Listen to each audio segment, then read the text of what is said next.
మహోన్నతుడైన దేవా, ఈ ఉదయకాలమున మీ పాద సన్నిధికి వస్తున్నాను. ప్రభువ, మీ వాక్యమే నా ఆయుధము. ముఖ్యముగా కీర్తనలు 91ని నా జీవితంపై, నా కుటుంబంపై ప్రకటిస్తున్నాను. అపవాది తంత్రముల నుండి నన్ను తప్పించి, మీ రెక్కల చాటున నాకు ఆశ్రయం ఇవ్వండి. దేవా, నేను మీ చాటున నివసిస్తున్నాను. మీరు నా ఆశ్రయము, నా కోట, నేను నమ్ముకొను నా దేవుడవు. ఈ రోజు ఏ దుష్టశక్తి నా దరిదాపులకు రాకుండా, మీ కృప నన్ను ఆవరించునుగాక. వేటగాని ఉరి నుండి, నాశనకరమైన తెగులు నుండి నన్ను విడిపించండి.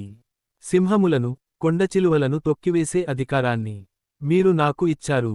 అపవాది చేసే ప్రతి కుతంత్రాన్ని యేసు నామములో లయపరుస్తున్నాను. నా మార్గములన్నిటిలో నన్ను కాపాడటానికి మీ దూతలకు ఆజ్ఞాపించండి.